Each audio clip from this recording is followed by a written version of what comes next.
সবাইকে ডিজিটাল আলো বাংলা চ্যানেলের পক্ষ থেকে শুভকামনা জানিয়ে আজকের ভিডিও শুরু করছি।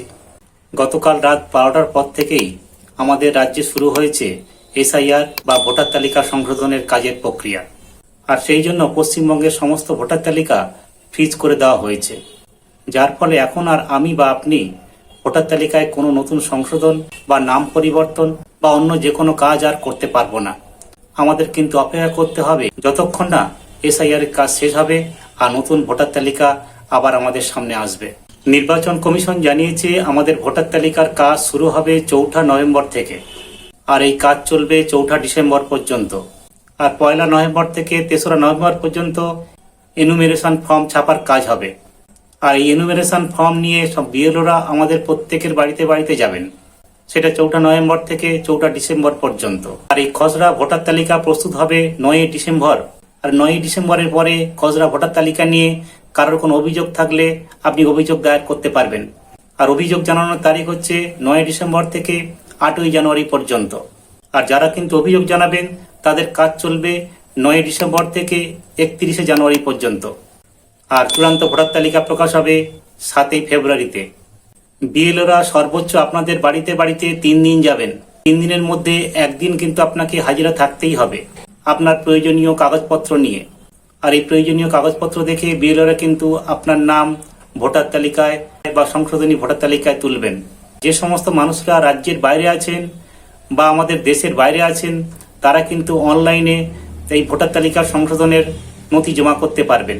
নির্বাচন কমিশনার জ্ঞানেশ কুমার জানিয়েছেন 1951 সাল থেকে 2004 সাল পর্যন্ত মোট 8 বার এসআইআর হয়েছে। 21 বছর আগে শেষ এসআইআর হয়েছিল 2002 থেকে 2004 সালে। 2002 সাল থেকে 2003 সালের মধ্যে ভোটার লিস্টে যাদের নাম আছে তাদের কিন্তু অন্য কোনো কাগজ আর জমা করতে হবে না, এটা কিন্তু স্পষ্ট করে দিয়েছে নির্বাচন কমিশনার। আর কারো কাছে 2002 এর ভোটার লিস্টে নাম না থাকে, তার বাবা বা মায়ের নাম থাকলে কিন্তু তাকে কিন্তু সেই কাগজই জমা করতে হবে, সেটা কিন্তু স্পষ্ট জানিয়ে দিয়েছেন।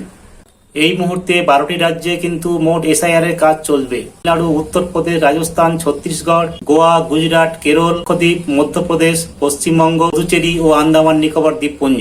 আর এখনো পর্যন্ত 12টা নথি কিন্তু সংযোজন করা হয়েছে কমিশনের তরফ থেকে। কেন্দ্রীয় বা রাজ্য সরকারের কর্মী হিসাবে কাজ করেছেন এবং পেনশন পান তারই কাগজ। আর 2 নম্বর হলো 1987 সালের 1 জুলাইয়ের আগে ব্যাংক, পোস্ট অফিস, এলআইসি দেওয়া কোনো কাগজ বা কোনো প্রমাণপত্র। 3 হচ্ছে আপনার জন্ম সার্টিফিকেট। 4 হচ্ছে পাসপোর্ট। 5 হচ্ছে মাধ্যমিক বা সমতুল পরীক্ষা বা তার অধিক কোনো শিক্ষাগত যোগ্যতার সার্টিফিকেট। 6 হচ্ছে রাজ্য সরকার দেওয়া উপযুক্ত কর্তৃপক্ষ কর্তৃক বাসস্থানের শংসাপত্র বা সার্টিফিকেট। 7 হচ্ছে ফরেস্ট রাইট সার্টিফিকেট। 8 হচ্ছে জাতিগত শংসাপত্র মানে এসসি, এসটি, ওবিসি সার্টিফিকেট। 9 হচ্ছে ভারতীয় নাগরিক জাতীয় পঞ্জি হিসেবে কোনো সার্টিফিকেট। 10 হচ্ছে স্থানীয় কোনো প্রশাসনের দেওয়া পারিবারিক রেজিস্টার সার্টিফিকেট। আর 11 হচ্ছে জমির দলিল বা রেকর্ড। 12 নম্বর হচ্ছে যেটা নতুন অন্তর্ভুক্ত হচ্ছে সেটা হচ্ছে আধার কার্ড। আপনি আপনার আধার কার্ডকে পরিচয়পত্র হিসেবে দেখাতে পারবেন, কিন্তু আধার কার্ডের সঙ্গে আপনাকে এই 11টা নথির যে কোনো একটা নথি কিন্তু দেখাতে হবে। ইনুমেরেশন ফর্মে কিন্তু উল্লেখ করা থাকবে আপনার সমস্ত তথ্য। বিএলওরা 2টো কপি নিয়ে আপনার কাছে আসবে। তারা কিন্তু আপনার বাড়ি এসে আপনার প্রমাণপত্রের সঙ্গে সেটা কিন্তু মিলিয়ে নেবে।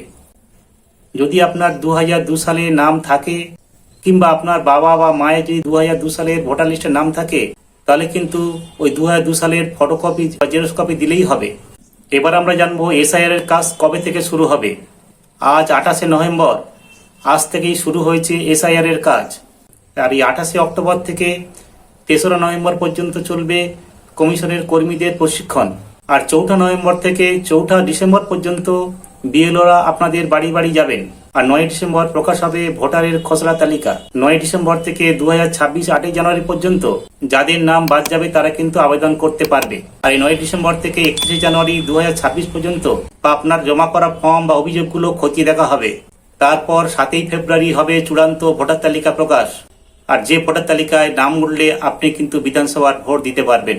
এই ছিল এসআইআর নিয়ে নতুন আপডেট, যেটা কিন্তু গতকাল মধ্যরাত থেকে শুরু হয়েছে বা মধ্যরাত থেকে আমাদের পশ্চিমবঙ্গে চালু হয়েছে। আর এটা চলবে 31 জানুয়ারি পর্যন্ত। যদি ভিডিওটা ভালো লেগে থাকে আমার চ্যানেলটাকে সাবস্ক্রাইব করে পাশে থাকবেন আর নোটিফিকেশনটা অন রাখবেন। এমনই তথ্যমূলক ভিডিও পেতে চলুন আবার দেখা হবে নতুন ভিডিওতে। ততক্ষণ ভালো থাকবেন, সুস্থ থাকবেন।